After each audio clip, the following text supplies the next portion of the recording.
What did you see this weekend? So the first movie that I saw this weekend was Megalopolis, Francis Ford Coppola's new movie. It's his first movie in I believe 13 years. Starring Adam Driver, Giancarlo Esposito, I believe that's how you say his name. It had a good cast. It looked interesting. It's this epic sci-fi tale. Looks like he was trying to tell in a movie that he's been wanting to make, I believe, since the 1980s. I was reading recently. Yeah. Like it's been in development for a long time. He wrote the script in the 80s, I believe, and over these last few decades, he rewrote, tweaked it, and this is the result. I think he needed to rewrite it 50 more times. I didn't like this movie. Yeah. The sci-fi aspect of it, it was hard to understand. It didn't feel like it was explained well. Adam Driver's like his character's powers or his abilities. Yeah. There was just a lot that I feel like the exposition was bad with how like stuff was just explained and then just it kind of stuff happened over all of a sudden there'd be a time jump and you're like, wait, what just happened? What did I? Yeah. Didn't understand it. Yeah, they did not explain what that material that he was working with was and did. No spoiler because I don't want to talk about any spoilers, but there's things that this substance does that is unexplained. It's like, wait, it can do that too, aside from building buildings. And then what it did then wasn't resolved. Like it was as if like, oh, we'll forget about this. Forget that we just did this with that thing. There was a lot of plot points that just kind of happened and then just disappeared all of a sudden throughout the movie. Yeah. With different characters where you're like, oh, so something's going to happen here, and then it just pans out and nothing ever happens with it. Yeah. And then it just dumped on like 5 minutes later. Yeah. And I saw this on Monday, which I saw it in the immersive IMAX experience. I heard about what that was. So right? it was like a limited release before the release, right? So that was on Monday. You probably saw the out of the theater reaction. I did a out of theater reaction to that, and in my reaction, I say that I think it was a miss, right?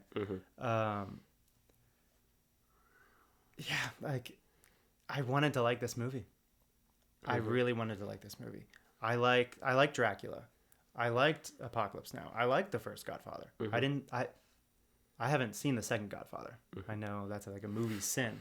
But I went into this knowing, okay, you know what? It's getting bad reviews and it doesn't seem great in the trailer, like I said kind of in previous episodes, that it looks kind of cheapy.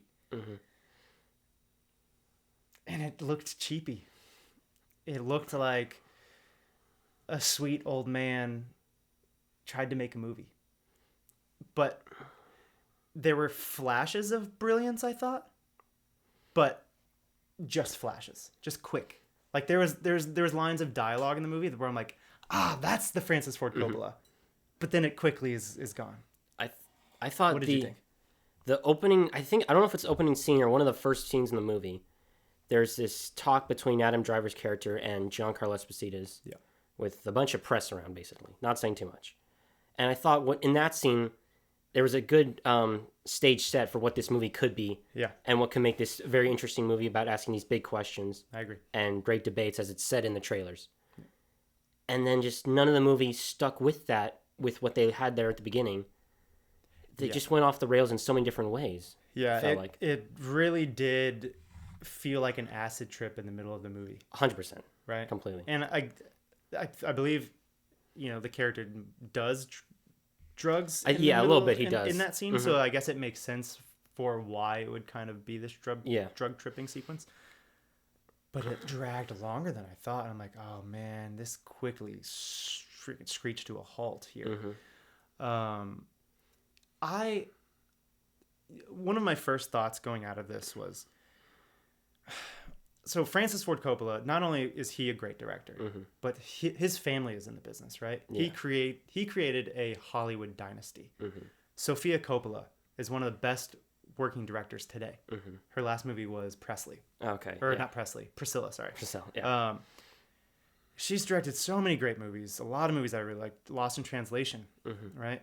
And his son, Francis Ford Coppola's son, Roman Coppola, he's a screenwriter. He's worked on Wes Anderson's movies. Oh, wow, okay. He's written with Wes Anderson Yeah. most of his whole career, right? Mm-hmm. And he was credited as, I think, second unit director or assistant director. Okay. But I wish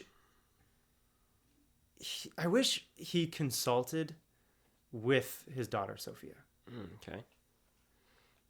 Because I feel like she would have steered him, like, "Hey, Dad, maybe we should do this because this isn't really that great," or, you know what I mean? You know what I'm trying to say? Yeah, because the whole idea of Megalopolis didn't execute well at all in this movie. Of how they went about it, the debate, the whole leading up to it, and everything. Just it just feels like, oh, all of a sudden we gotta have it happen, and then just just a lot of choices were just choices that I was like, really? I wouldn't have made that choice. Like, I thought costume design was not great. it was okay, nothing.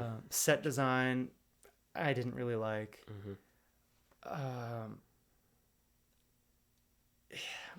Yeah, I mean, there was a couple moments, like I said, that I liked, but overall, it really didn't work for me, and I'm sad that it didn't work for me. You saw this in a Pat Theater, I assume, right? Yeah, so I saw this in the IMAX immersive experience. So midway through the movie, a live person from the audience came out in front of everyone. I heard about and interacted with Adam Driver's character on the screen. Yeah, it was a brief moment. Did it work or make sense or? It made sense, yeah. And you know what? It's an odd choice to do, but I respected that choice because I'm like, yeah, this is something new. Yeah. You know, he's being ambitious here. And I feel like it's something that, you know, I would have done if I was an established director. I would want to try something that no one's ever tried before. That's understandable. Yeah. I was going to say, I saw this in Pat Theater as well. Not Monday night, but I saw it on, I think, Saturday. I saw it on Saturday. So you saw it on Saturday? In IMAX Theater, yeah. Packed theater. I saw it on Monday, so before most people got to see it. Yeah. Okay, so on Saturday, Thursday, people could have seen it. Yeah. Friday, people could have seen it. So you saw it Saturday. Yeah. And you're saying it was a packed theater. Yes. Okay, well, that's good. I thought there was... The comedy in this movie was weird, and it felt like... It was, like, bad, where, like, you're laughing, and it's like, this is so stupid. What's this line that's making me, like, die of laughter? Like, everyone's laughing. I feel like I'm almost, like, train wreck lines of comedy at times throughout this movie. Okay. I don't know what exact lines you're talking about, but there are some lines that I actually really liked. Like there's a part towards the end of the movie with a weapon. Okay. Remember that part? I'm trying to... Okay. Sure, go on. I'm trying to think of... I thought that played well for comedy. And then it quickly switched and turned dramatic. Yeah. And I was like, oh, that was kind of genius. Like, I like that. It was just a very strange comedy. And then I also felt like, were there multiple antagonists in this movie? Or you couldn't feel like, who's his, like... There's multiple different people trying to do different things in here. Yeah, like John Vought's character, he kind of plays like a Trump type character. Yeah, there was Claudio. Yeah. Who plays Shia LaBeouf. Yeah, he was another little different character. An antagonistic plot line. Yeah. Yeah, there's a couple subplots where I'm like, I don't know where this is going, and I don't know if they went anywhere. No.